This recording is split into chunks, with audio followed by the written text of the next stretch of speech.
Star Wars Episode Rogue One is just like my last heart attack. I wasn't expecting it, I didn't want it or need it, and it ruined Christmas that year.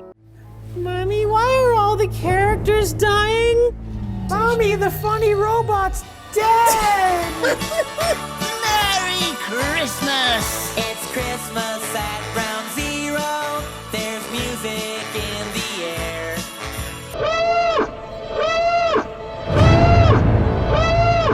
But the real question on everyone's mind is it better than the prequels? And my answer is, I don't know. It's about the same as The Force Awakens, but they both failed for different reasons. So it's hard to quantify exactly how bad they are. That is one big pile of shit. The awfulness is so hard to dig through, but it's fascinating and deserves a good analysis. But really, what more is there to say that hasn't already been said about this terrible movie? Quite a lot, actually. The real Plinkett had some good points, what few of them there were.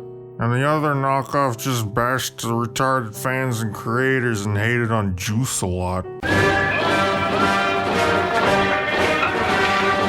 But I haven't seen anyone really overanalyze this movie to the point of stupidity, so I guess I'll do it. Here we go! Number 1, the entire film. There's so many varied opinions. Some fans hate it.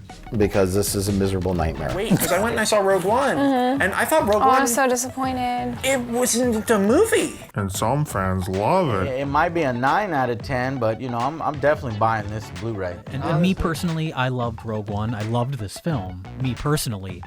Me too. I love this film. Okay, Rich, did you love this film as well? Oh, me personally, I love this film. There's also some interesting controversy surrounding the movie's production. Did they really rewrite and reshoot almost half the movie? Is the movie we got better than what could have been an even worse disaster? I rebel. Or is this another case of the studio heads meddling with an artist's vision? Let's find out, kids! Because what else we're gonna do until we see how bad The Last Jedi is going to be? Let's just get this over with, shall we? Oh god. Here's a good question. Did we even need this movie? A movie about a bunch of guys trying to get plans to a thing to stop a thing? No, not really. The important part is they get the plans, and we can tell the audience that through exposition. I mean, you can make almost anything into a good story. But Rogue One is an example of how not to do it. The characters are boring. The story is boring. Where's the story? And the climax is boring. Just like my last high school reunion. I don't care about any of this shit. Why am I even here? When I first heard about the movie, I was thinking, well, the best way to do this would be some kind of fun heist movie like Ocean's 11. God, I love that movie. A group of quirky characters pulling off a high-stakes caper with cleverness and a well-executed plan, along with a few twists to make things interesting. We see them brainstorm ideas, so we get a sense for what the problem is and how hard it is. Or maybe they're the ones who find out about the Death Star. You know, 'cause they're spies. Eventually they get the plans, but they have to think on their feet on how to get them back to the Alliance without being caught. There'd be sneaking, sabotage, and escape. Of course, since most people already know that they get the plans out anyway, there isn't any real tension. Oh yeah, spoilers, I guess. You made a movie about the Titanic? Yes. Why would you do that? We already know how it ends. We're in the money. We're in the money. Another way of doing this would be to make the primary point of tension not totally based on the plans. We have a mission for you. Make getting the plans to the rebels a secondary thing that they accomplish early. Maybe they're captured and they have to escape the Death Star before it blows up. That's a lot more tension than nothing, and even more nothing. We don't like these characters. We should like them. We should want them to succeed. I just wanted the movie to be over. But since I'm a glutton for psychological torture, let's watch the movie again. But before we do, let's talk about what's good, cause that's easy. The costumes are great, the sets are fine, some of the CGI effects are good, the acting is okay, the sound design is nice, there's some very good cinematography. That's about it. It wasn't offensive to look at most of the time. Oh my god, what's wrong with your face? The least offensive thing to look at was Felicity Jones. Oh yeah. Everything else is bad, so let's watch the movie together while I nitpick it to death. Oh god, why am I doing this again? This is so embarrassing the last time. Here we go! To start with, there's no fanfare. I don't need to go into that again for 15 minutes. But now there's no Star Wars logo or title crawl.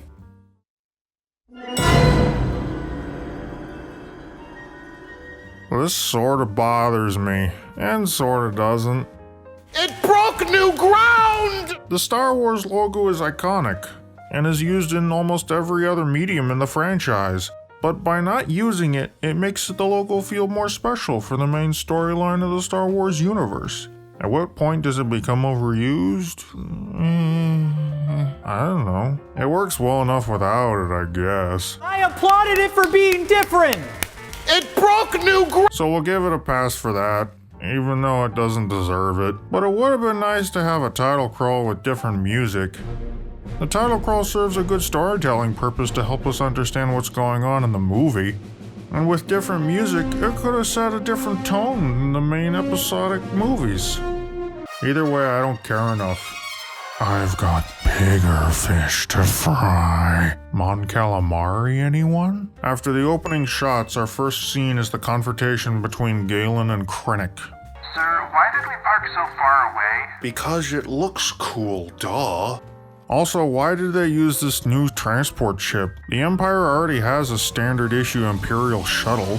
What the fuck is this new one? It broke new ground! So this whole scene is kind of mind-boggling. I mean, I guess it makes sense that they would be paranoid of unannounced visitors, and it makes sense that they would have some kind of contingency plan. But for all that prep and paranoia, Galen's wife is incredibly stupid. She's supposed to be protecting their daughter, but instead she comes running into the open, in front of a group of armed death troopers. Smart woman. Let's hope Jyn takes after her father. Wait, if they knew that far ahead that someone was coming, why didn't they all just run and hide in the bunker? They have plenty of time. That would throw off the Imperials. They'd look around, find no one there, and eventually leave.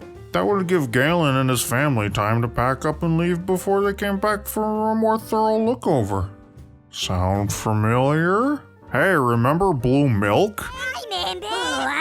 Oh, I remember. Did you see the blue milk? Did you see it? Did you see the blue milk? It's blue milk! Did you see it? So the wife pulls a blaster on a group of armed soldiers, and the wife is killed. Oh, there's a big surprise! Then one of the troopers picks up a stormtrooper doll.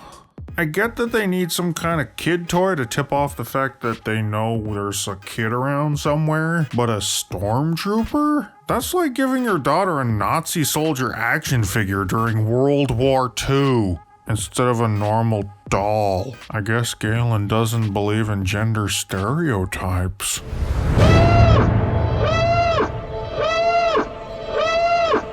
Anyway, Jyn runs and hides and Galen is taken away. And that's the end of this dumb scene.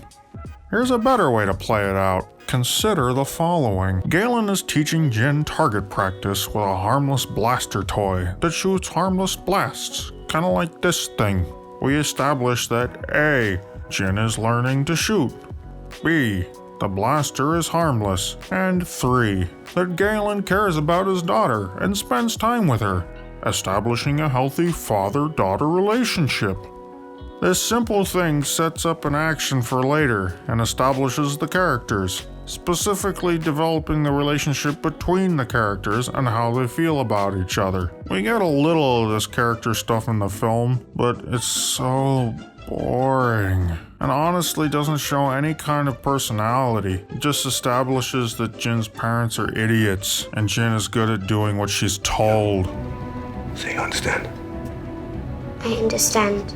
Anyway, once Krennic lands unexpectedly, taking them essentially by surprise, they don't have time to run. Krennic threatens them, saying Galen has to come back. Galen says no, so Krennic scoons grab him. Jin, hiding behind her mother, is upset by this and attempts to defend her father by shooting a little harmless blaster toy at the trooper.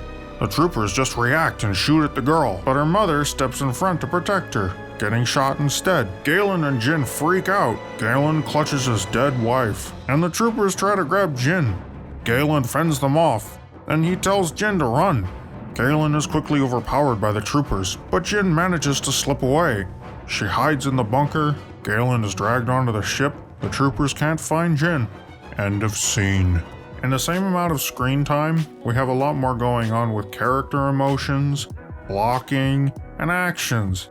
But instead we got people staring at one another and talking about things we don't care about. Speaking of things we don't care about, the story in this movie meanders all over the place for pointless reasons. And to make sure we're not completely confused and lost, we get some on-screen text to help. The second location we go to, we're introduced to two new characters, one of which gives an exposition dump that we can't quite follow. Something about a pilot, and then he gets shot in cold blood by the other guy. We'll be alright.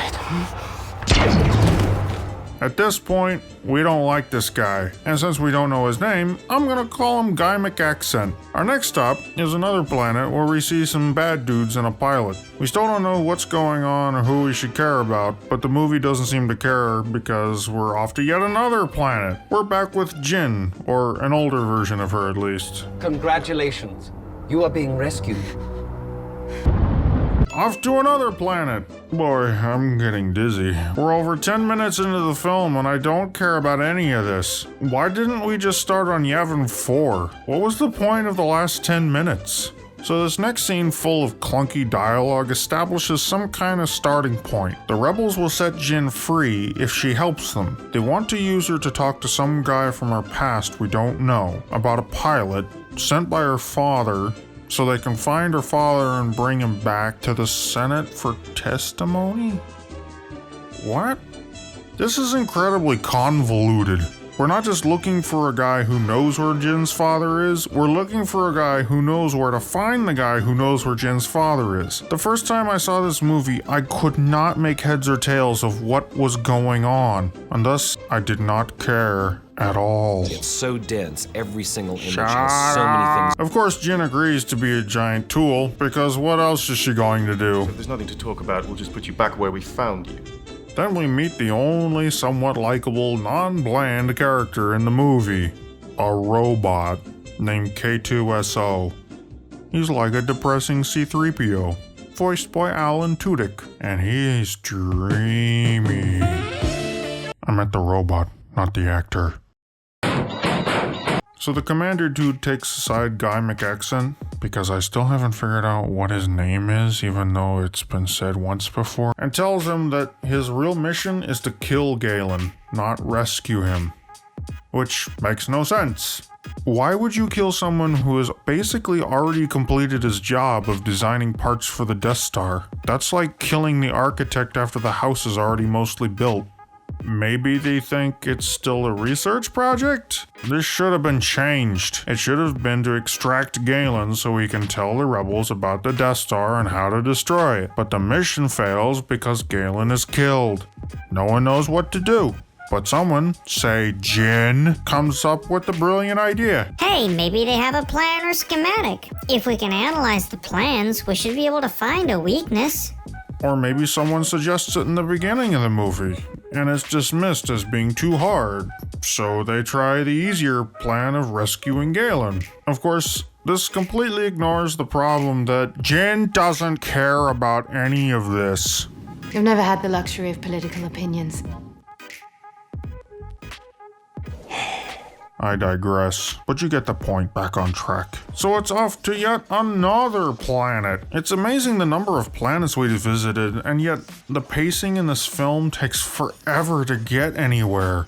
I mean, normally I like slow moments in a movie, or a slow build-up, but usually there's some kind of emotional undertone that supports the slow pace. With this movie, because of a lack of interesting story and characters, the pace moves slower than molasses in January. So before our heroes get to the next planet, we get a scene with bad dudes talking about defecting and some message and... Lies! Deceptions! This is very confusing. This guy looks like the guy we saw in the trailers and the guy we saw at the beginning, but I don't know what's going on. Booty. Rook. Cargo pilot. Wait, I remember something about a pilot. Is this the pilot? I'm confused. Why are we following this character again? Next scene, Imperial Star Destroyer. I know what that is! Ooh, nice shot. Oh, they're building something. Neat. Are those models or CGI? I can't really tell. They must be CGI because they're far too detailed to be models. Man, CGI has really come a long way. It looks so good and seamless. Seems like you can do just about anything these days with— oh my god, what's wrong with your face? When I first saw this scene, I could not concentrate on the dialogue at all. It was so fucking distracting! All I could focus on was his face, like Tarkin fell down the uncanny valley. To be fair, this is the best video game graphics I've ever seen, but it's still not convincing. Something about the lighting, the texture, the movement, I don't know, but I can't get past it. The voice is spot on perfect. Fear will keep the local systems in line. Most unfortunate about the security breach on Jeddah, Director Krennic. But the face. They should have just had Tarkin in the shadows, like this first shot, and left him there, if they had to have him at all. Was he even necessary? I mean, once I actually heard the dialogue on my second viewing, I was kind of confused about the point of this scene. We hear something about the security breach, a pilot, how Krennic is under pressure to finish the project in secret, and Tarkin wants to test the weapon. Nothing really of note here. This scene could have been cut and we probably wouldn't even know the difference. Then again, the movie could have been not made and we wouldn't know the difference. Shut the f*** up, Steve! And then we get dream sequence, because the movie has to remind us that Jyn still cares about her father. Wake. Wake. Wake. What? What? This sequence has really nice cinematography. Even the music isn't bad. So we land on Jeddah. Jeddah. Sounds a lot like Jedi. Oh, I get it. But is the planet named after the Jedi, or the Jedi named after the planet?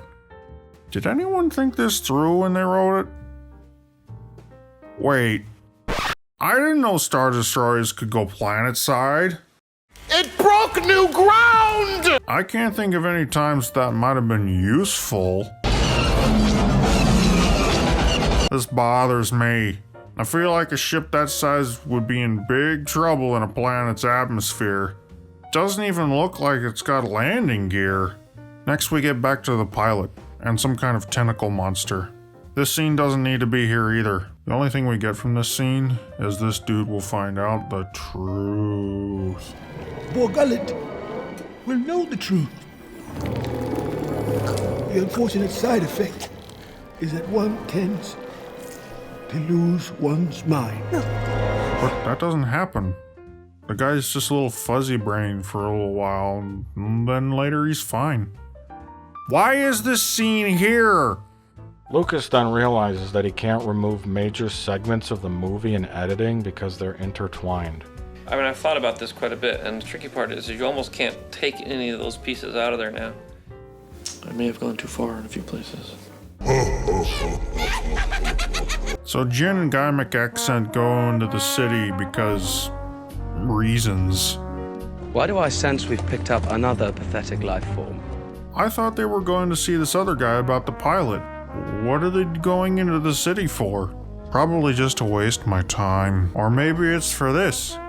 Cameo! This is so stupid.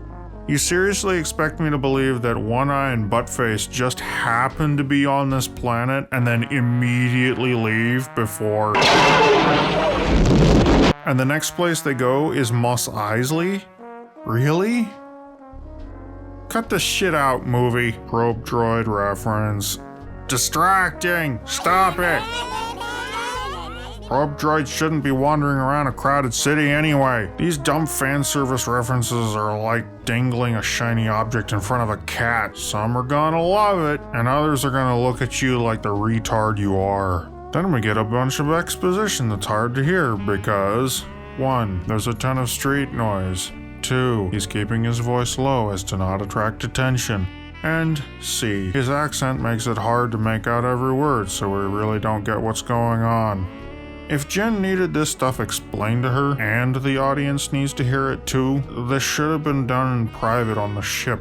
This way he can speak in a normal voice without the noise, and there would be zero risk of someone overhearing you. Who wrote this retarded shit? Oh, I'm sorry, I shouldn't say retarded, because that's offensive. Who wrote this intellectually disabled shit? Then guy leaves Jen alone in the middle of the street, which is not smart.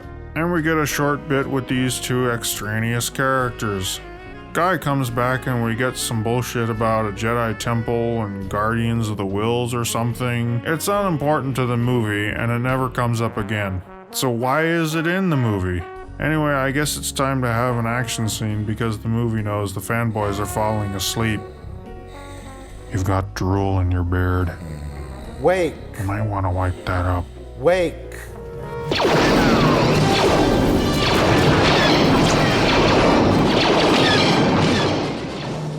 Looks like we found Soul's rebels. That's convenient. Also, we actually get a moment that attempts to endear us to Jen.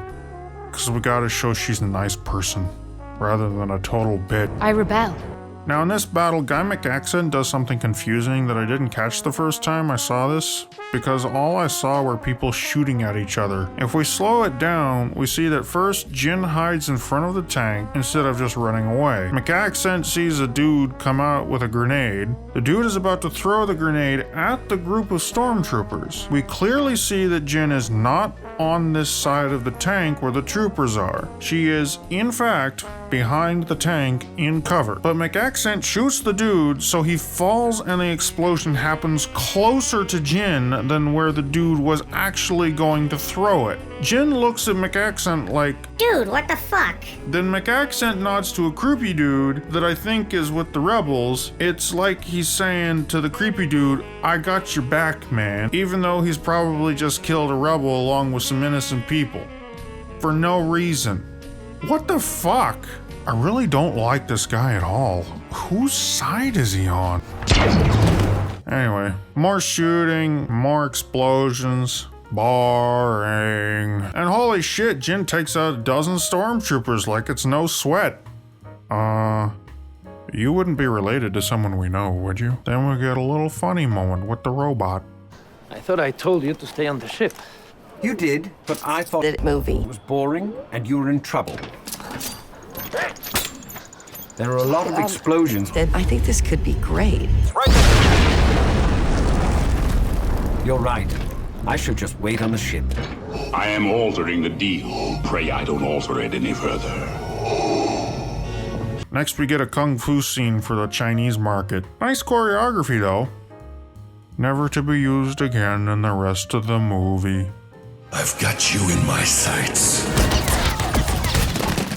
Also his aimbot friend shoots things. Hacks!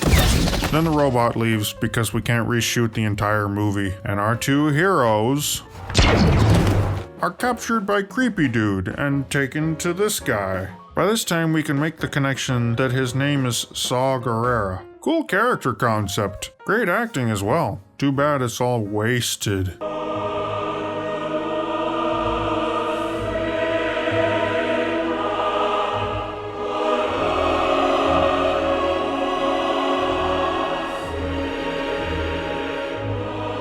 So Jin meets with Guerrera and we get a heartfelt reunion filled with backstory, most of which is confusing. The last time I saw you, you gave me a knife and loaded blaster and told me to wait in a bunker till daylight. Wait, are you talking about this? Or was that another time we never see? I'm confused. Next we get an exposition dump through a message from Jin's father, Galen. And a pretty decent intercut between the message and the Death Star blowing up the city of Jeddah. Wait, is the planet named Jeddah or is it the city? Target Jeddah City. Weapon confirmed. Jeddah destroyed. That's Jeddah. Well, that's confusing. Anyway, we get some really pretty shots. Oh, it's beautiful. Some decent acting from Felicity, and some poorly written exposition from Galen. If I had been invested in the characters and the story, this sequence would probably have given me chills. But it was just okay. Then it's time for escape. Come with us! I will run no longer. What? Why? Can you not run? Why not just say that? Say, No, Jin. I cannot run. I will only slow you down. Come on, but you must save yourself. Come on, go! There's no time! Save the rebellion! Save the dream! what dream? What are you talking about? Whatever. Then Krennic whines about Tarkin taking command now that the project is complete. And we get a scene where the rebels find out that... Weapon confirmed. Jeddah destroyed. Mission target located on Edu. Please advise. Destroyed. But... Proceed. Tell him my orders still stand. Tell him to proceed with haste and keep to the plan. This is idiotic. Your situation has changed drastically. You know the weapon exists. Who put you in command? We have no idea what he's building for the Empire. We have to kill Galen Erso while we have the chance. You know what he's building. It's already built. It just blew up a fucking city. Why is killing Galen still a priority? That's utterly pointless. I swear the script was written by an 8-year-old. We need to send word to the Alliance. I've done that. They have to know there's a way to destroy this thing. They have to go to Scarif to get the plans. I can't risk sending that. We're in the heart of Imperial territory. A few moments earlier. We need to send word to the Alliance. I've done that. A few moments later. I can't risk sending that. We're in the heart of Imperial territory. Even though you just sent a coded message to them, you can't risk it? Why not just turn around and go somewhere outside of Imperial territory? Or go back to the base? Sounds like you're making up excuses. Maybe you're a spy for the Imperials. Next planet, Edu. So they're flying in, but at a really high speed. I mean, these ships don't have to move fast in order to stay aloft. Just take it a little slower in the bad weather. Oh, they crash. You know what would have made more sense? They get shot. Then they have an excuse to leave the ship to avoid a search party. Security's on high alert. It raises the stakes. Tension. Anyway, everybody's okay, so on with the mission. And the rebel commander thinks it's a bright idea to send a fighter squadron to take out the Edu base just because he lost communication with them for one moment.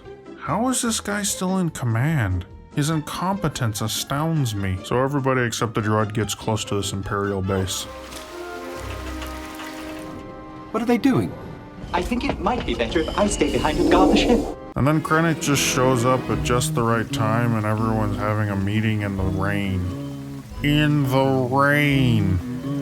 Meeting in the rain. Just meeting in the rain. Guy McAccent has a shot, but he doesn't take it. How out of character for him.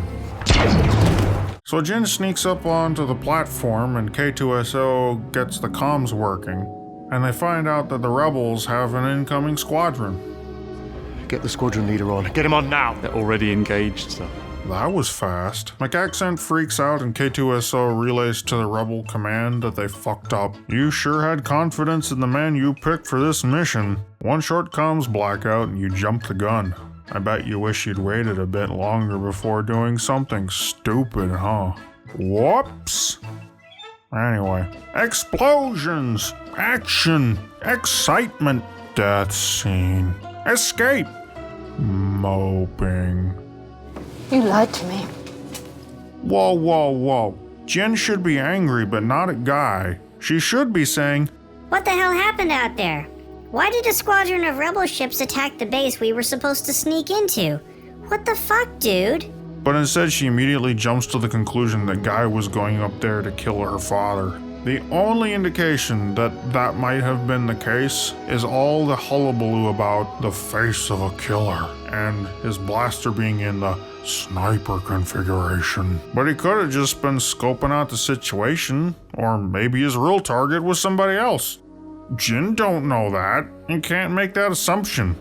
You went up there to kill my father. You don't know what you're talking about. The dialogue in this whole scene is so bad. Like, there's supposed to be drama here, but the dialogue doesn't make any sense. What people are angry about doesn't make any sense. Who wrote this terrible dialogue? You can't talk your way around this. No kidding. Anybody else? Please, no more. Make it stop.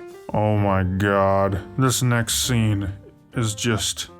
ugh. Okay, as badass as it is that Vader has his retreat on a lava planet, it does seem a little odd that he would choose this place where all his physical pain and suffering began.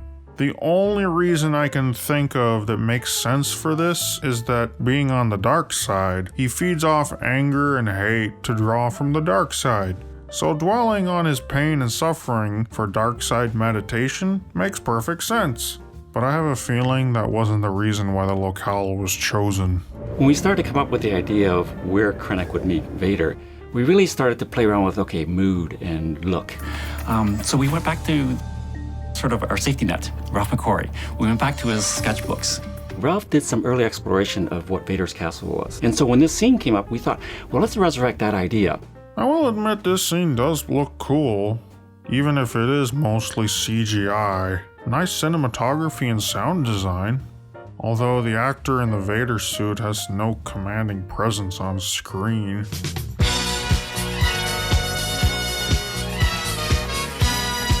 Something about the way he walks and gestures feels wrong.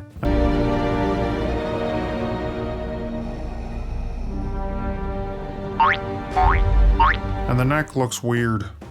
But what the hell is this all about? Krennic was summoned to Vader. You were not summoned here to grovel, Director Krennic. For what then? Krennic wants an audience with the Emperor, whining about how Tarkin took his ball. Since he came to play politics with Vader, disturbing him in his bath, Vader should be all pissed at him. You interrupted my retreat? For this? No. Don't play politics with me, Krennic. So I'm still in command? You'll speak to the Emperor about... Push off, would you? There's a good chap. I'm trying to have a relaxing bath. But instead we get some clunky dialogue and a dad joke. Be careful not to choke on your aspirations, Director. Oh, stop laughing. It was a terrible choke. While it is a clever line, I think it could have been executed better. It's also apparent that James Earl Jones was having trouble with the clunky dialogue, or maybe he's just getting too old for this. I know it's James Earl Jones, but it just didn't sound like him. He's getting up there. He's getting up there. I'm getting too old for this sort of thing. Then we come to the most ridiculous Rebel Alliance meeting ever. So much arguing over nothing. Militaries aren't run like committees. Well, these movies are written by committees, so I guess that's all I know. Jin suddenly cares about fighting the Empire for some reason. Even though the rebels just killed her father, even the other characters notice that the writers are forcing Jin to care for plot purposes. We don't all have the luxury of deciding when and where we want to care about something. Suddenly the rebellion is real for you. And no one believes anything she says about the Death Star. They have witnesses that saw the destruction on Jeddah. They have a lead towards getting the plans to maybe blowing up the damn thing. And they don't believe her? Half the Alliance wants to run, the other half wants to do something. Then Jin gives her not so inspiring speech. What chance do we have? The question is, what choice? Who the hell wrote this awful dialogue? What is she proposing? Just let the girl speak. No one was stopping her, idiot. Ugh, this is so bad. Jin tries to get them to go get the Death Star plans so the plot can continue, but they decide to do nothing because it's too great a risk. Even though you could easily figure this out by saying, hey, let's get some volunteers for a mission. If we fail, you can do whatever the hell you like. Which is what Jin does anyway. And then, Kaimic Accent basically says, all the bad things I've done in the past would have been for nothing, and I couldn't face myself if I gave up now. So, the only reason he can justify all the bad things he's done is because he hasn't given up. That is a terrible excuse. That's the ends justifies the means thinking, which is dangerous. And the way I've seen you justify things, I wouldn't want to work with you. Off they go! So we arrive at yet another planet, and we have a sequence that mirrors Return of the Jedi. You know, with the stolen Imperial shuttle, and the secret code, and the tension of getting caught, and a planet-sized deflector shield. Again, it's like poetry, so if they rhyme. Jin does something that's kind of strange and doesn't really make sense. She takes out this thing around her neck that her mother gave her in the beginning, and it's shown or hinted at a few times in the movie, but we never get a real setup with it, or any kind of explanation. It's just only hinted at and then goes nowhere. Well, it turns out this necklace is a KYBER crystal, like the ones that are being removed from the Jedi Temple. And according to Jin, these crystals also... He said they powered the Jedi's lightsabers. And... Kyber crystal. All they can get. We wondered why they were stripping the temple. Now we know. It's the fuel for the weapon. Now this is something new in the Star Wars movies, but it's actually something from the extended universe of Star Wars. And from some other non-canonical Star Wars stories. Just some stupid ideas from Lucas that never made it into the movies, because they were stupid. Even the concept of the Force had yet to be fully realized. Instead, there was the KYBER crystal, a sort of galactic holy grail. As far as I know, this whole KYBER thing was just another midi-chlorian retarded-ass stupid idea. KYBER crystals were supposed to amplify force powers or something, or give force powers to people who weren't force sensitive. Well, in this movie, they don't explicitly say it, but it's implied that Jin uses the KYBER crystal to mind trick their way past the shield gate. And if alarms aren't going off in your head right now about this, you might need to check yourself into a hospital, because you might be brain dead. Everyone can be superheroes. Everyone can be super. And when everyone's super, no one will be. If the writers at Lucasfilm truly go in this direction, it's going to be midi-chlorians all over again. But worse. See, midi-chlorians destroy the mysticism surrounding the Force. These KYBER crystals will do the same thing and make Force sensitivity a totally ununique thing. Now anyone can be a Jedi. You just need to take a bath in these crystals and voila, you're Force sensitive. No training required. Maybe Rey ate a truckload of these crystals once. That might explain why she can do anything. I don't have a problem with there being some kind of special crystal that's a key component to a lightsaber. There's even some interesting ideas you could play with about a special kind of crystal that can refract Force energy for meditation or something. Or even use it like the hallucinogenic gas at the Oracle of Delphi.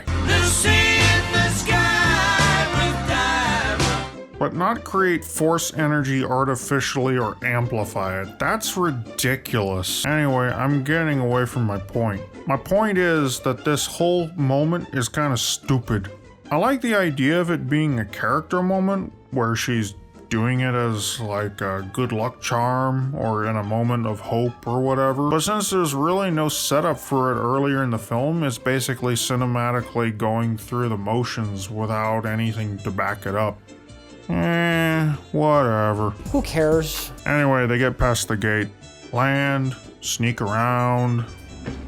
Our optimal route to the data vault places only 89 stormtroopers in our path. We will make it no more than 33% of the way before we are killed.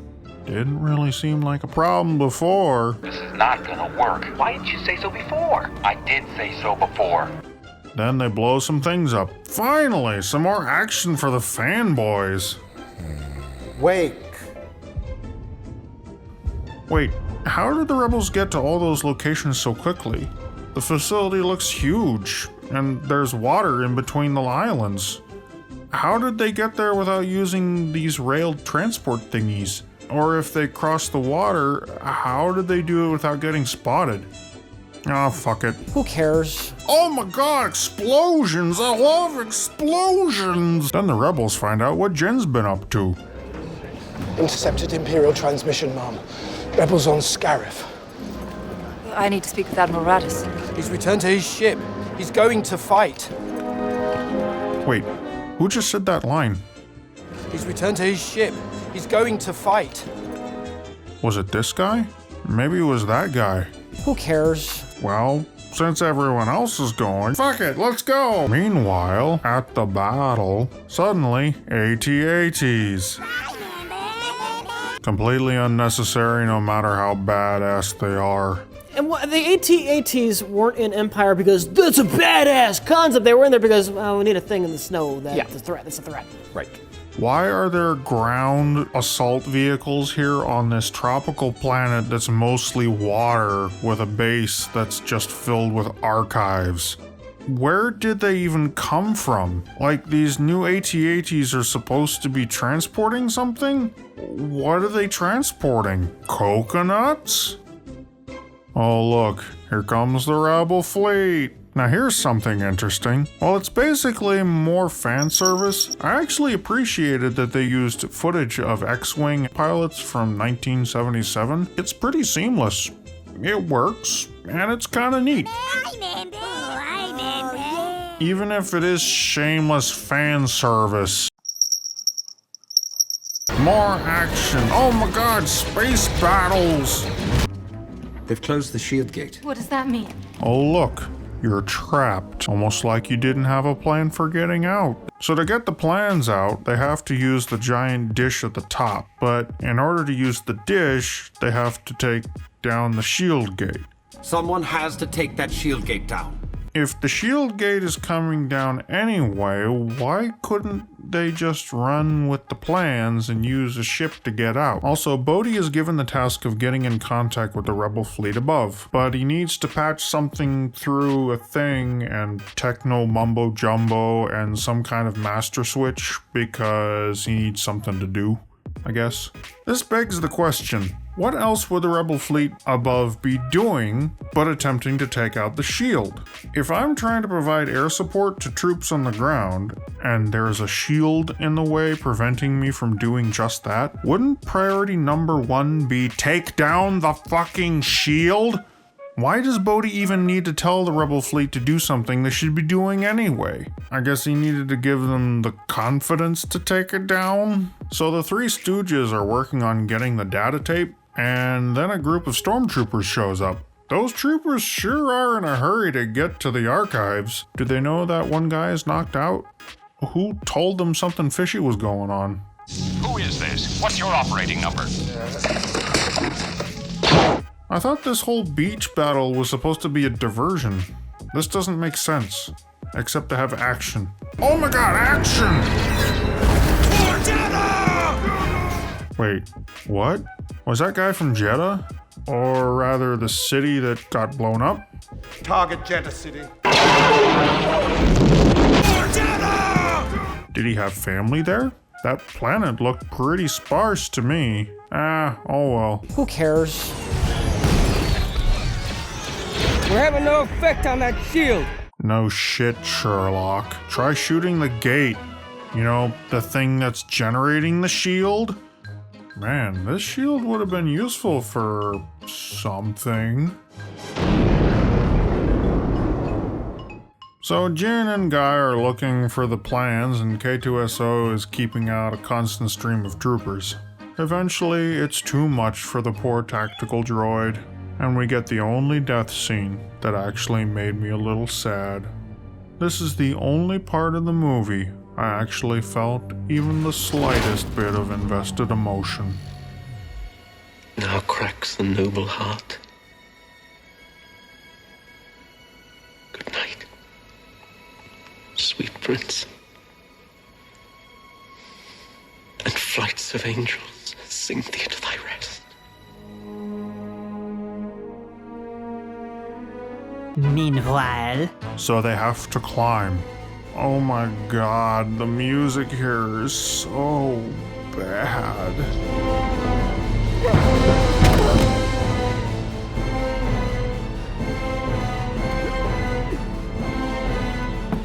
It does not fit the tone at all. Let's try some different music. No, that ain't right. Hang on. Falling in love with Nope, love no, is that's not right either. God damn it. Okay, here we go.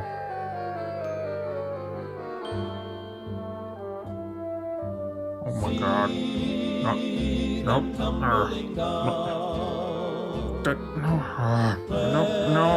No. That's not right. It's not right.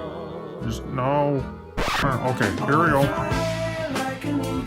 No, that's not right either. Oh god, no.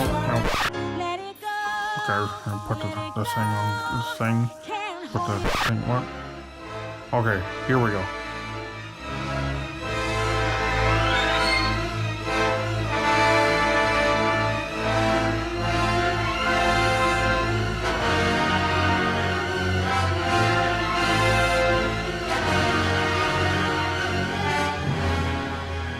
Yeah, that sounds better. Anyway, they get the plans, and they climb, and they fight, and they climb.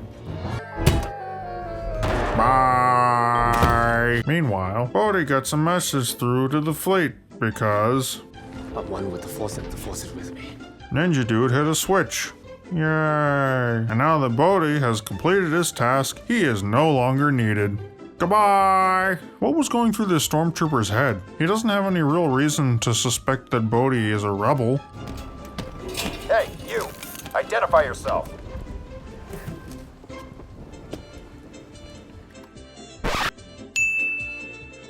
So why would he throw a grenade into a practically empty ship that no one is firing out of?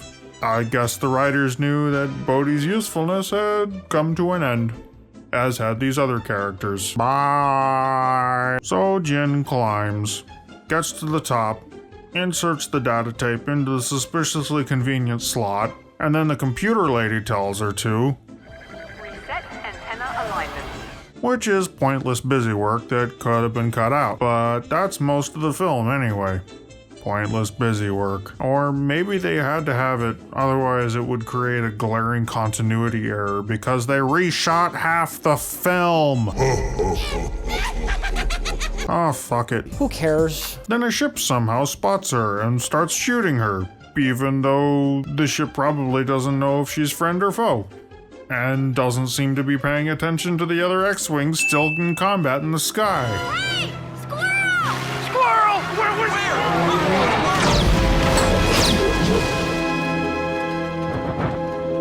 I hate squirrels! Then Krennic shows up. I find it odd that he's dealing with this whole thing personally. Tarkin never grabbed a blaster and started running around the Death Star. I guess we need this showdown? Because... reasons? Who are you? You know who I am. I'm Jyn Erso.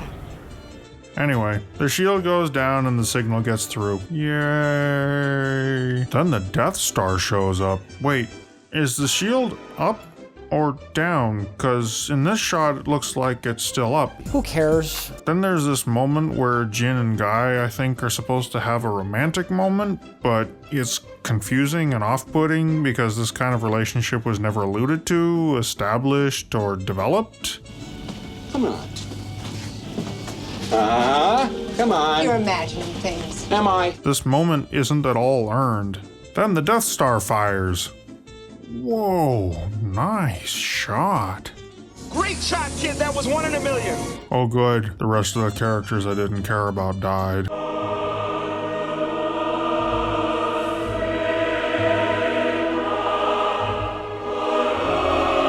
Seconds later.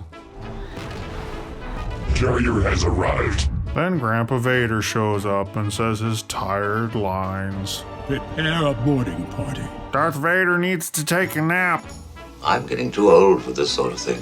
He boards the rebel ship and the most fan servicey of fan service is given to us in this film. The most pointless and disbelief-breaking scene in the entire movie. Vader fucks some shit up, yo. Now this is pod racing. This entire scene is ridiculous and contradictory to Vader's character, but damn, if it isn't the best eye candy the fanboys have been craving. Yeah. When Darth Vader's lightsaber came out, I heard so many It was disgusting. And you didn't when you saw that red saber come out, I was like, oh! It was disgusting. I got everything I wanted except for one thing. It might be a 9 out of 10, but you know, I'm definitely buying this Blu-ray. Vader usually let other people do the dirty work. Then he shows up later to intimidate and choke people. He rarely ever put himself on the front lines. Not only was this scene completely unnecessary, but it doesn't match with everything said in Star Wars. For one thing, what the hell is Princess Leia doing in the middle of a battle when her connection to the Rebel Alliance is supposed to be a secret? She's a member of the Imperial Senate and still has autonomy because of plausible deniability, despite the suspicions of the Empire. Also, Vader says that this ship intercepted transmissions from Rebel spies, which is not what happens in Rogue One. Not only were the plans brought on board via disc, but the people who transmitted them were not spies. And now the excuse they give about being on a diplomatic mission is now laughably absurd because Vader saw the ship with his own eyes leaving the battle. You weren't on any mercy mission this time. Several transmissions were beamed to the ship. Wrong. By Rebel spies. Wrong. I want to know what happened to the plans they sent you. I don't know what you're talking about. Liar! Here's another stupid thing.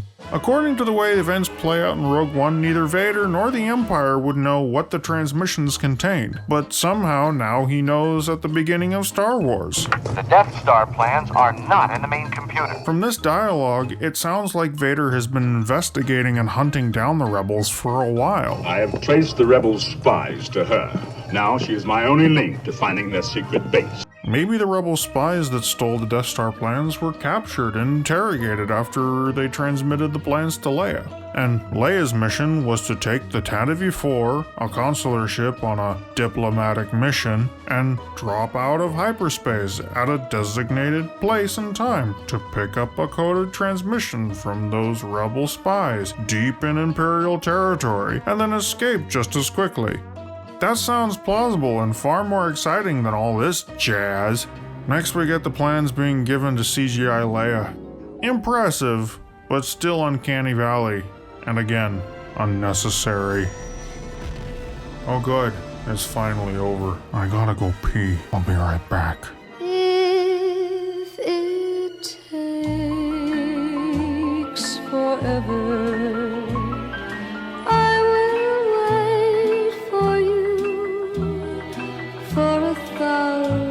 summers, I will wait for you.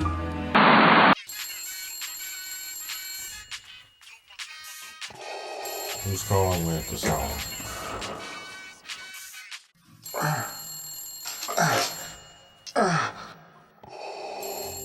Oh, fuck.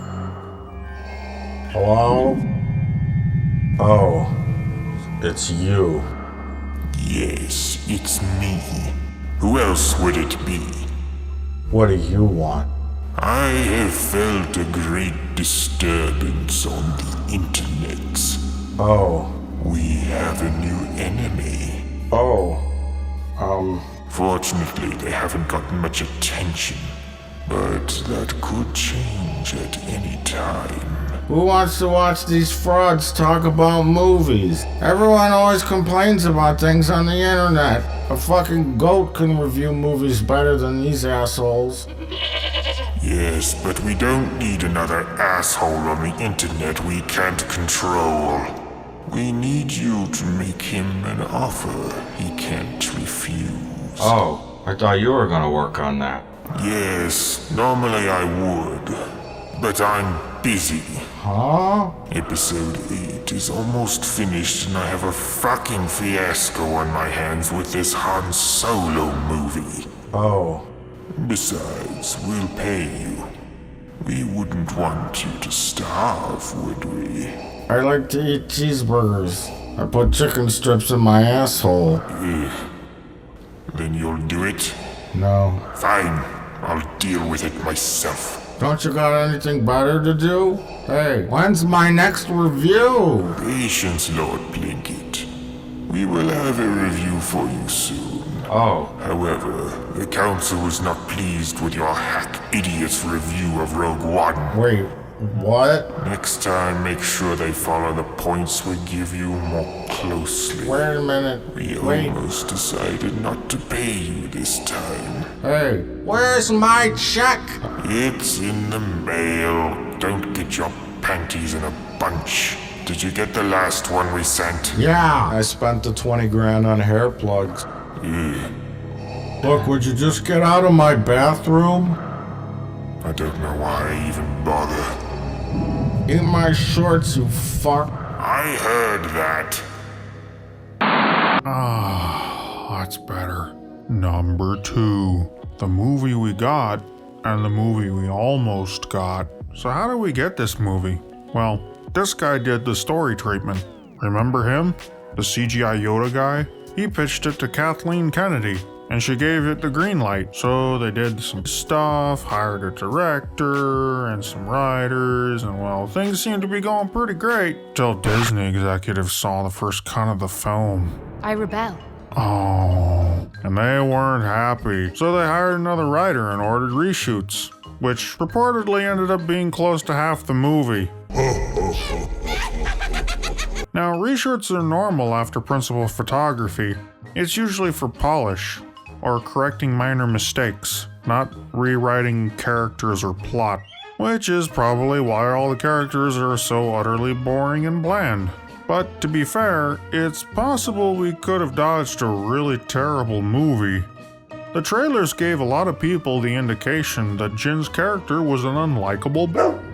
I rebel. But there were some good things in the trailers, promotional material and making of documentary, most of which isn't in the final movie. Let's look at some examples.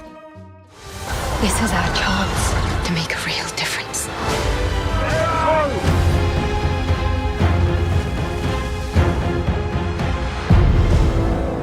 Good. Good. I've been recruiting for the rebellion for a long time.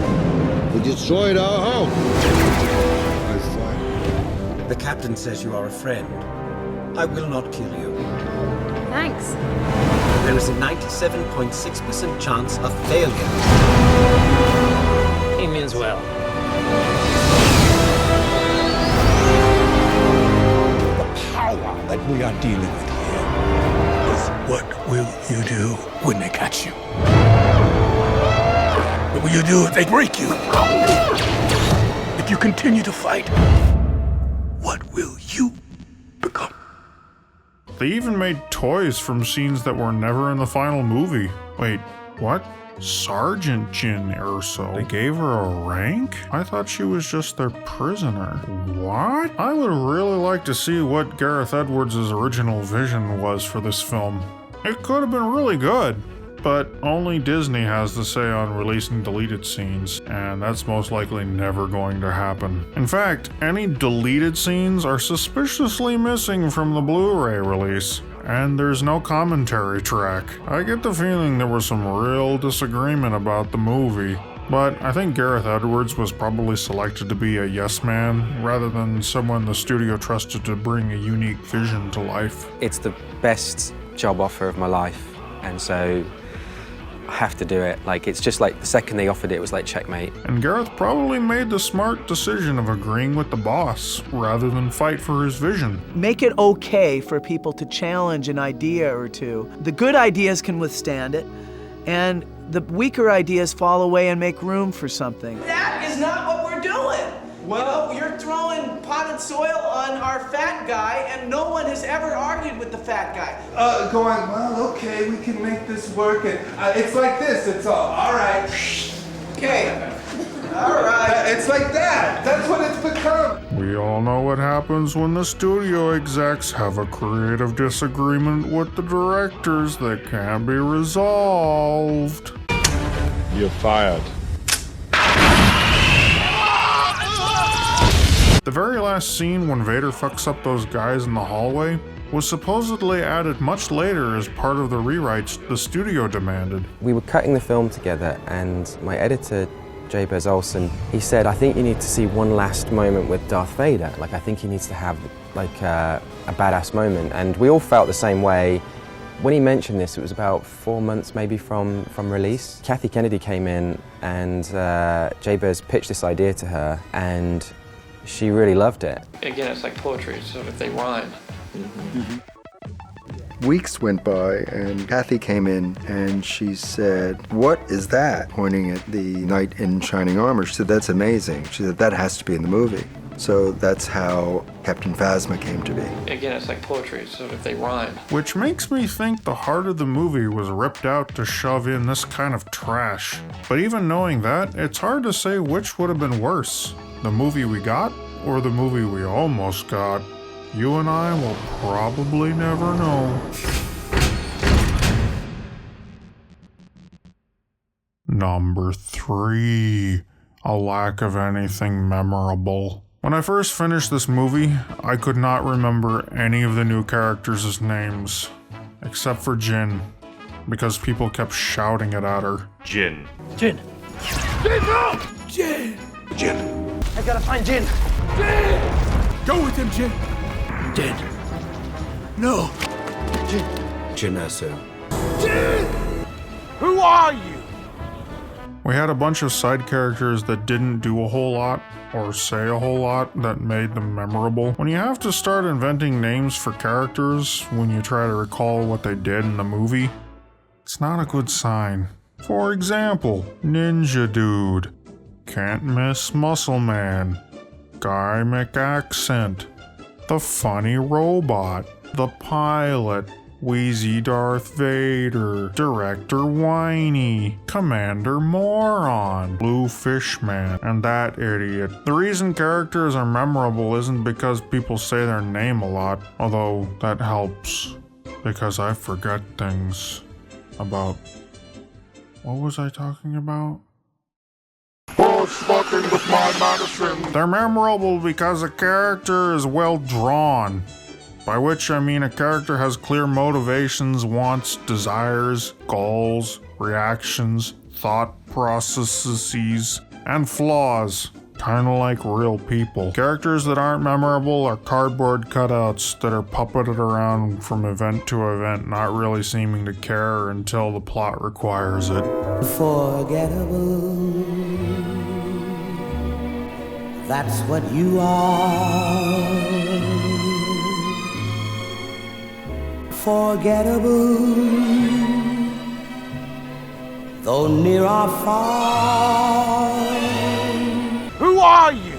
Here's another bit of storytelling wisdom for you. A series of vaguely related fetch quests does not a good story make. Storytelling is about cause and effect, action and consequences, and for every action a character makes, there should be a clear motivation behind that action. I want to come with you to Alderaan. There's nothing for me here now. I want to learn the ways of the Force and become a Jedi like my father. If you just have a series of events that don't have any connection, you don't really have a story. There you go. A first draft. Of course, there's a lot of cheating in there. A lot of they fight. If your cause and effects aren't plausible, your story starts to break down. We can take these beats, which are basically the beats of your outline, and if the words "and then" belong between those beats, you're f***ed, basically. You got something pretty boring. What should happen between every beat that you've written down is either the word "therefore" or "but," right? So what I'm saying is that you come up with an idea and it's like, okay, this happens, right? And then this happens. No, it should be this happens, and therefore this happens. But this happens, therefore this happens. There's so many scripts we read from new writers and things that we see. God, I see movies. And you see movies that you're just watching, and it's like, this happened, and then this happens, and then this happens. That's when you're in a movie just going, what the f am I watching this movie for? Just like, this happened, and then this happened, and this happened. That's not a movie, you know, that's not a story. Like Trey said, it's those two, but, because, therefore, that gives you the causation between each beat, and that's a story. Yeah. And if the meaning you put behind the actions characters take doesn't make sense, you have a bland series of events that don't evoke any emotion in the audience. And that's really the point of storytelling, to evoke an emotional reaction. Things like joy, excitement, laughter, sadness, anger, fear, disgust, pity, awe, pensiveness, love, grief, anticipation, and so on. The ride of emotions is satisfying. There's a name for something like that. Catharsis, I think. It came from some old dude who liked to use his brain. What was his name? Some ancient Greek guy? You know, Frankenstein? It's pronounced Frankenstein. Yeah, that's it. Anyway, Rogue One doesn't have any of that. It has boring characters that do things, but the movie never makes it clear why, other than we gotta get the plans. Because what do these characters care about? What do they want? I've been in this fight since I was 6 years old. Oh, really? Why is that? Tell us the story. We've got time. You care not about the cause. The cause? Seriously? So what is it that you want, Jin? Jin don't care, but then later she has to care so the plot can progress. What motivates these characters? The movie has no idea, so why should I care? Who cares? Number 4. How to tell a war story. Stormtroopers are useless. I know we joke about their terrible aim and how little of a threat they are, but at least they seemed like a threat in the original trilogy and aren't incredibly easy to take out. Characters at least treated them like threats and didn't just mow through them like weeds. Sure adds a lot of tension when your bad guys are totally ineffective. Even the characters don't consider these guys to be of any real threat. That makes these really boring war stories.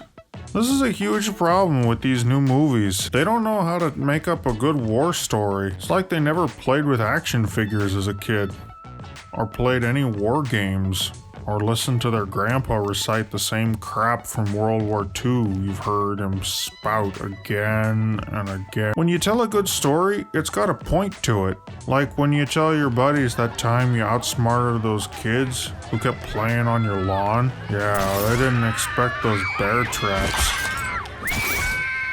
Did they? But they thought a lawsuit would take me down. Turns out the joke's on them. After I burned the house down, I never heard from them again. What was I talking about? So if you're trying to make one up, to create some real tension, you gotta have a lot of back and forth. And every time you raise the stakes, you know, looks kinda like this. If you ever watched a sports game where it was entirely one-sided, this is a classic example of a boring story. But when you get those games where one team is up, then the other team is up, then for the last few minutes it's tied up, and there's one last moment that decides the game, that's interesting. That's classic. You do it for the entire movie, acts 1 through 3, and you can do it for scenes too. That's exciting. This ain't exciting. Boring. Remember in the old days when stories were told where tension builds? So there I was, at the mercy of 3 monstrous trolls. And they were all arguing amongst themselves about how they were going to cook us, whether it be turned on a spit or whether they should sit on us one by one, squash us into jelly. Oh, they spent so much time arguing the weather-twos and the Y-4s that the sun's first light crept over the top of the trees and turned them all to stone. The way you write a scene is the same way you tell a good war story. You set it up, build on it, then pay it off. You don't ramble on for minutes about how you beat up everyone you meet. That's boring. Number 5, tone. Let's talk about tone. And I don't mean my fake tan. I'm talking about how a movie feels. A lot of people notice that The Force Awakens has a similar tone to the original trilogy. And a number of people have said that the tone in Rogue One is a little too dark for Star Wars. And that it doesn't work. It's so gritty. Now I can finally take Star Wars seriously. It isn't a light-hearted fun adventure. It's a dark and depressing war documentary. Some say that's bad. I take a different opinion. I think the tone could work if we just had good characters and a good story. However, I think it went a little far in a few places. I really wish these new Star Wars films were somewhere in between. Rogue One took itself a little too seriously, and The Force Awakens didn't take itself seriously at all most of the time. Hey, what? The original trilogy was pretty dark in a few places, but it never felt out of place with the more fun, light-hearted parts. We need a balance in the tone. Wait, what? What does it even mean? That reminds me about my next point. Number 6. Balancing the Force. Something about these new films understanding the Force bothers me. It's like they're turning the Force into some kind of deity, like something that's guiding history towards some kind of end. You refer to the prophecy of the one who will bring balance to the Force. And I always took a character's dismissal of the Force as some kind of hokey religion to mean they were ignorantly trying to fit the Force as a concept into a religious paradigm. Not literally speaking of the Force as a religion, like not really understanding it, so they just call it a religion. But that's not what it is. Even though that's sort of what it's become. Oh my god, that's so embarrassing. I hope they didn't invite their parents. I never thought of the Force in that way, nor did I think of the Jedi as these warrior priests of a space religion. More like the Force was a mysterious energy field that surrounds and penetrates everything. It's an energy field created by all living things. I just said that! Jedi are like space samurai. And the Force is like Chi. Chi isn't a god or an all-powerful being, it's just energy, a part of the universe, invisible but not intangible. And the Jedi are just especially good at tapping into that flow of energy. Even if Han Solo called it a hokey religion, it just shows his ignorance of a greater part of the universe. Like a fish that doesn't understand the water it swims in. And the whole will of the Force thing, even though the phrase the will of the Force is never mentioned in the original trilogy, I always interpreted it as kind of like a current of water. There's no will telling the water to go that direction. It just is. And a Jedi can influence the flow. That's what makes them special. Kind of like what Obi-Wan Kenobi and Luke were talking about. Remember, a Jedi can feel the Force flowing through him. You mean it controls your actions? Partially, but it also obeys your commands. Sounds like a mystical energy field to me, not some religious thing. Pray? Really?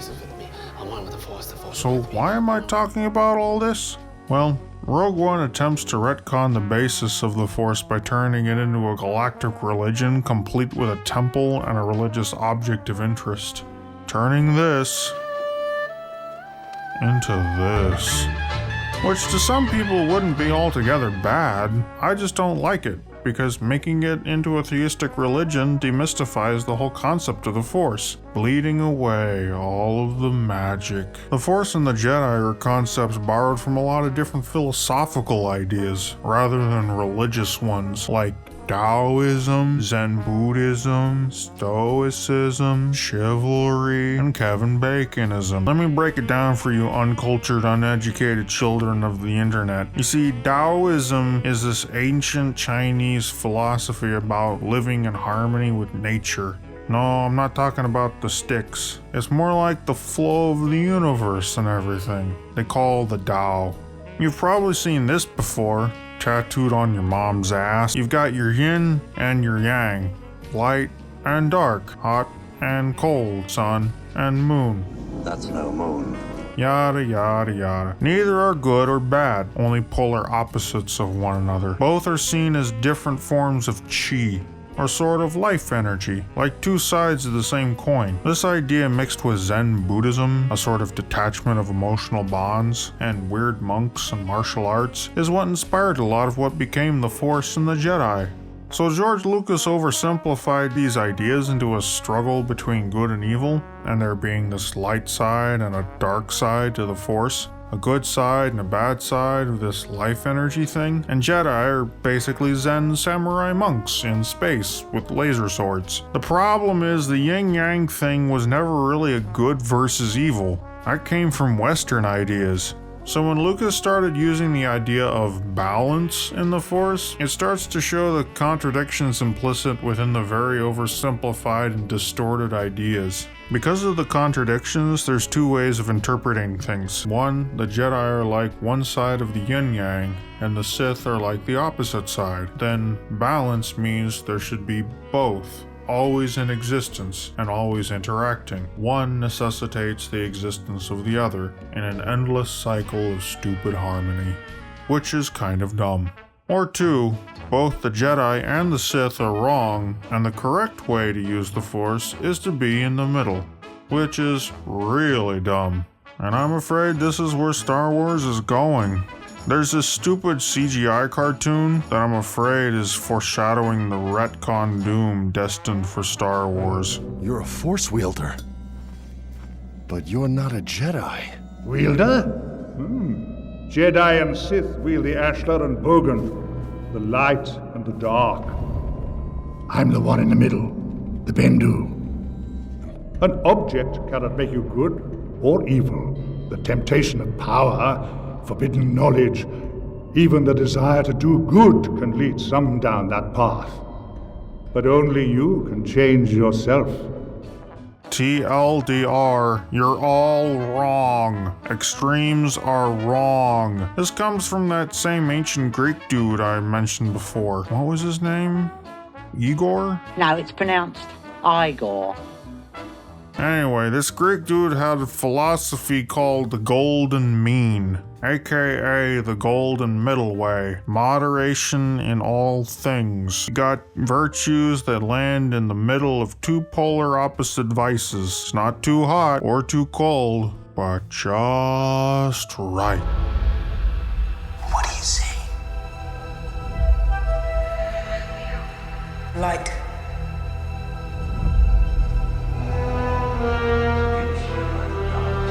Darkness.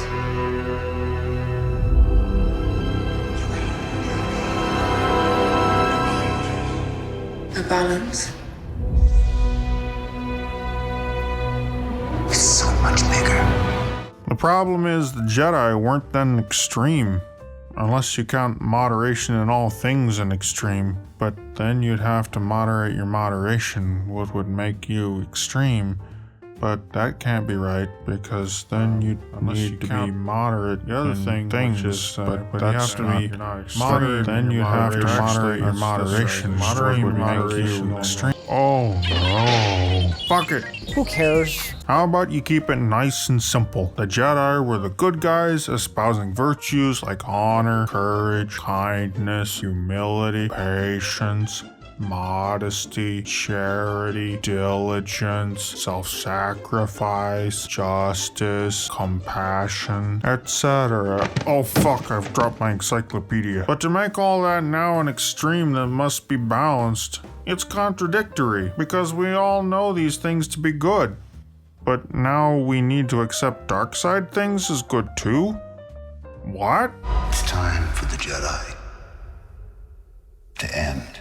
Yeah, those wonderful dark side virtues like lust, greed, selfishness, revenge, arrogance, hate, aggression, manipulation, murder, torture, choking.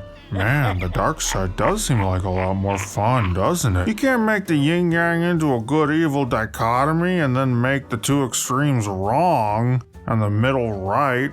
It contradicts itself, basically destroying the undercurrent of meaning behind the old original trilogy. If we just use the whole yin-yang thing as an inspiration for light and dark, and just concentrate on the force being like chi, then it just turns back into a struggle between good and evil. Good being on the side of selflessness, self-control, discipline, hard work, and harmony, and evil being on the side of selfishness, lust for power, control of others, and arrogance. Then the meaning behind how one chooses to use and access the Force makes so much more sense. The Force is like a blade. It's either a tool for creation or a tool for destruction. One path is easier, the other path takes hard work. Power corrupts and tempts us to do bad things. It's that struggle which is more like Zen philosophy that gives Star Wars its deeper meaning. But with Lucas adding this balanced stupidity, it throws all that meaning out the window. And it's obvious the writers for these movies don't realize this fact because they're running with it full tilt. And now they're trying to shoehorn two stupid ideas into these movies. One, that the Force is some kind of living being / deity that has a will that it imposes towards some kind of destiny or something. And two, that both the Jedi and the Sith are wrong in the conflict, and the gray area between the light and the dark is the correct path. Of course, this is dumb on so many levels. These things undercut the real meaning of the original trilogy, as the struggle between good and evil, and calls into question the very nature of destiny itself. Yoda never really talked about things being predetermined, like destiny, or the will of the Force, or whatever. Will they die? Difficult to see. Always emotion is the future. Once you start down the dark path, forever will it dominate your destiny. I will not turn, and you'll be forced to kill me. If that is your destiny. The Emperor was taunting Luke, like he had him in a checkmate with no way out. With each passing moment, you make yourself more my servant. It is unavoidable. It is your destiny. It was clear that destiny was just another word for outcome of the current path, but characters always had a choice. That's what he meant by destiny, not predetermined fate. But the Emperor didn't expect Vader to turn on him. His arrogance blinded him to reality. It wasn't destiny. Speaking of arrogance and retconning shit that ruins things, Number 7. This hole is not a plot hole. So some idiots think that the Death Star having such an exploitable weakness is a huge plot hole in the Star Wars. And that justifies the existence of Rogue One because it fixes it by making the weakness something that was intentionally placed. Here's the thing though, this was never really a plot hole. Let me explain. The flaw in the Death Star is a manifestation of the Empire's arrogance. It's like the Titanic and the iceberg. Their hubris blinded them to an actual problem. So this is the ship they say is unsinkable. It is unsinkable. God himself could not sink this ship. Analyze their attack, sir, and there is a danger. Should I have your ship standing by? Evacuate? In our moment of triumph, I think you overestimate their chances. This happens to actual fascist dictatorships. No one at the top wants to admit the emperor has no clothes. I have a pair of pantaloons for you to wear. They're stylish. No one brings it up because of fear, kind of like in real life. Rick McCollum is frozen in utter shock at how horrible the movie was. Internally, he regrets not challenging Lucas on some of the things he was worried about. And if someone does try to point it out, it's usually repressed or covered up. This is fine. The Death Star is fine. Don't speak up again. It's an impossible shot. It's a 1 million to 1 shot, and you're gonna make us change everything? Do you want to be the problem guy? Do you want to be the guy? I don't think you do. Retconning the flaw to be intentional not only makes it less interesting, it undercuts Luke's achievement. The whole build-up to the battle with the Death Star has real tension because we don't know if the pilots can pull off such a crazy shot, or even if that shot will blow up the Death Star. It's a huge risk. I only hope that when the data's analyzed, a weakness can be found. The stakes are high. That creates excitement. But since the Death Star is sabotaged by Galen Erso, it robs meaning and weight from the climax. Search your feelings, you know it to be true. Number 8. Weighing the evidence. Well, it's time to compare The Force Awakens and Rogue One, and put it on the scale of all the movies. Is Rogue One better than the prequels? I'm gonna say yes, by a small margin. Is Rogue One better than The Force Awakens? Well, some people hated The Force Awakens, and some people really hated Rogue One. I hated them both equally, so I guess I'm somewhere in the middle. Oh no. Both these films don't make it more than slightly higher than the prequels. The Phantom Menace has a lot of problems, like a terrible story, annoying characters, boring characters, and some really weird things in it. But a lot of the stuff was new and unique to the universe. It certainly looked like younger Star Wars. Even if the characters of the story wasn't memorable, at least there were some memorable things about it. The music was fantastic, props and costumes were okay, and the models were pretty cool. Even the pod race was a cool concept, but all that couldn't save the film. The Force Awakens had its strengths. Great costumes, props, sets, locations, effects, music, and pretty good tone, but it often didn't take itself seriously enough. I'm in charge. I'm in charge now, Phasma. I'm in charge. Bring it down. Bring it down.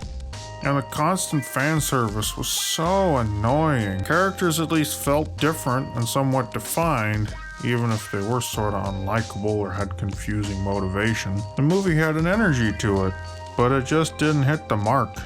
And the story was just terrible. A shameless copy, but without any emotional weight to any of it.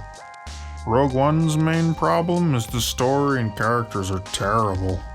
But at least it's not a shameless copy. It takes itself way too seriously, which might work except without any emotional weight or story. It's just boring. That's about as exciting as watching the title crawl over and over again. Remember in college when you had to expand 2 paragraphs of a term paper to 20 pages? Yeah, that's what this movie feels like. The characters are depressing and boring. There's way too much fan service to the point of stupidity. And the music is just not quite as memorable as John Williams's. Sorry, Michael. You did your best. We still love you, though. So with pretty much everything Rogue One looking great, like the costume sets, etc., as a movie it's still about as bad as The Force Awakens. They're both bad, but in somewhat different ways. And it's really sad to see such a good looking movie go to waste. Such distinct and interesting looking characters, wasted by shitty writing. I guess that's gonna be the norm from now on. But the most important question is, who would win in a fight, Rey or Jyn? Rey, hands down, because she's the Mary Sue. Jyn, she's just a tool. I'm not Plinkett. I don't even know who I am anymore. If I'm not me, then who the hell am I?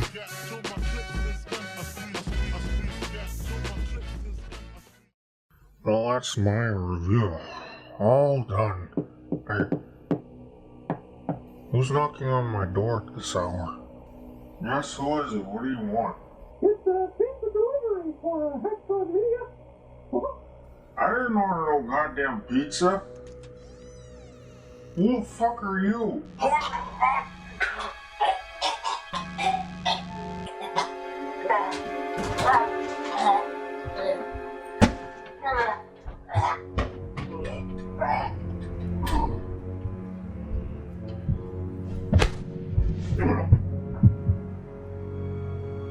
Rest in peace, you filthy animal.